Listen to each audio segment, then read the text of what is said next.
There is a number most homeowners have never calculated: the total amount of interest they will pay over the full life of their mortgage. For most 30-year loans, it is larger than the price of the house itself. Ask any homeowner why they bought their house. Somewhere in the answer, you will hear the word investment. It is the most repeated piece of financial advice in modern personal finance. Buy a home, build equity, and stop throwing money away on rent. And there is real truth inside that advice. But here is what almost never gets included in the calculation: the total cost of owning a home, not the purchase price, the total cost. Mortgage interest, property taxes, homeowners insurance, maintenance, repairs, closing costs, and realtor fees when you eventually sell. When you add every one of those costs together over the full period of ownership and compare that total against how much the home actually appreciated, the investment that felt obviously brilliant in conversation looks meaningfully different on paper. This is not an argument against buying a home. It is an argument for actually doing the math before calling it your best investment. By the end of this video, you will know exactly how to run that calculation for yourself. Let us start with what most people never add up. Let us build the real number. Step by step. Start with the purchase price, say $400,000. You put down 20%, $80,000. You finance the remaining $320,000 at a 7% interest rate over 30 years. Here is the first number almost nobody calculates before signing. Total interest paid over 30 years on that loan, approximately $450,000, more than the original purchase price. Now, add property taxes. In many parts of the United States, property tax runs between 1% and 2% of home value annually. On a $400,000 home, conservatively, $5,000 per year. Over 30 years, even before accounting for rising property values increasing the tax bill, $150,000. Add homeowners insurance, roughly $1,500 annually, on average. Over 30 years, $45,000. Add maintenance and repairs. Financial experts commonly estimate 1% to 2% of home value annually for upkeep: roofing, plumbing, electrical, appliances, landscaping. Conservatively, for $1,000 per year. Over 30 years, $120,000. Add closing costs at purchase, typically 2% to 5% of the loan amount, roughly $12,000. And realtor commission when you eventually sell, typically 5% to 6% of the sale price. On a home that has appreciated to, say, $600,000, $30,000. Add all of this together: down payment, total interest, property taxes, insurance, maintenance, closing costs, selling costs. The total cost of owning this home over 30 years approaches $900,000 for a home you originally purchased for $400,000. This is the number that rarely gets discussed when someone calls their home their best investment. Now, let us look at the other side of the equation. What did that $400,000 home actually return?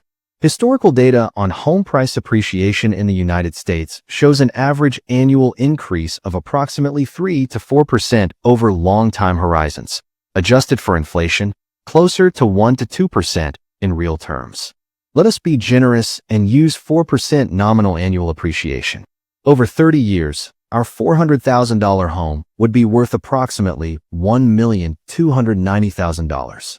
That sounds impressive, an increase of $890,000. But remember the total cost we calculated: approximately $900,000 in interest, taxes, insurance, maintenance, and transaction costs. The appreciation roughly equals the total cost of ownership, not a dramatic wealth-building outcome, a wash. Now, here is the critical comparison almost nobody makes. What if that $80,000 down payment, plus the monthly difference between a mortgage payment and an equivalent rent payment, had been invested instead? In a broad market index fund averaging 7% annual returns over the same 30 years, the down payment alone would grow to approximately $609,000. That is before adding any of the monthly contributions that would have continued throughout the 30 years. Including reasonable monthly investment contributions equivalent to the cost difference between renting and owning, the invested alternative could plausibly exceed $1.5 million over the same period. This is not a guarantee. Markets fluctuate. Real estate markets fluctuate differently than stock markets. But the comparison matters because the cultural narrative around homeownership almost never includes it. Homeownership is presented as obviously superior to renting and investing. The difference. The actual math, run carefully, does not always support that conclusion. Sometimes homeownership wins, sometimes the alternative wins. It depends entirely on the specific numbers in your specific market. And almost nobody runs the actual numbers before making the single largest financial decision of their life. If running these numbers just changed how you think about your own home or your next home purchase. Stay with me, because understanding the real math is one thing. Understanding why the myth persists so strongly, despite the math, who benefits from you never running these numbers? That is what comes next. Here is something worth considering carefully. The idea that homeownership is automatically a brilliant investment did not emerge from neutral financial research. It emerged from, and is continuously reinforced by, industries with a direct financial interest in you believing it. Real estate agents earn commission on every transaction. The more transactions, the more commission.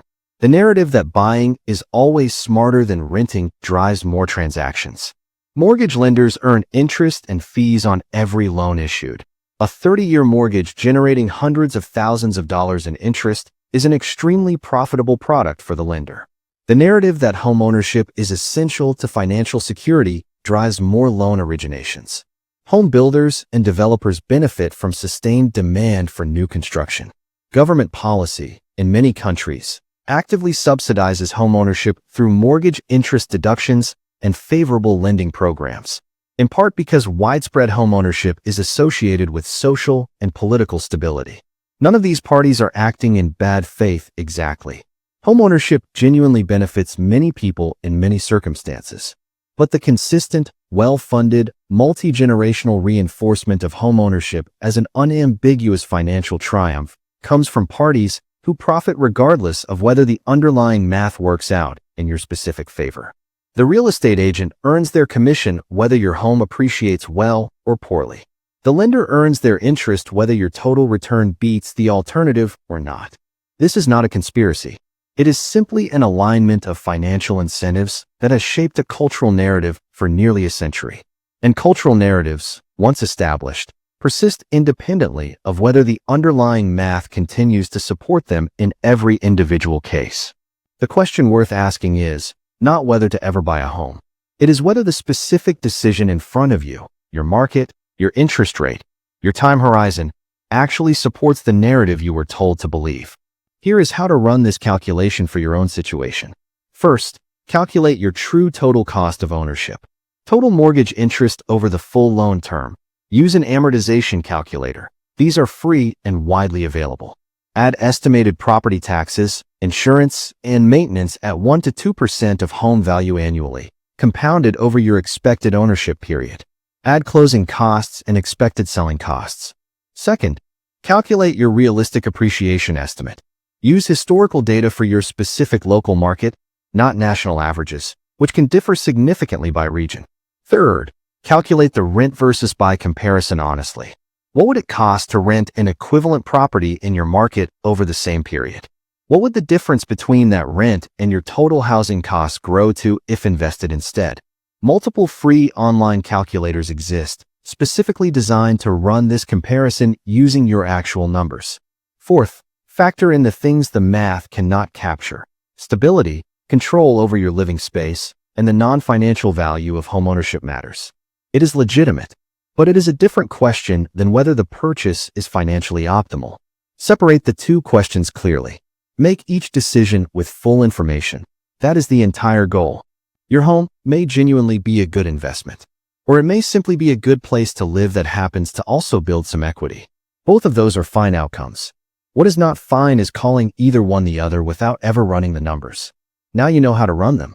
Share this with one person who has called their home their best investment without ever calculating the total cost.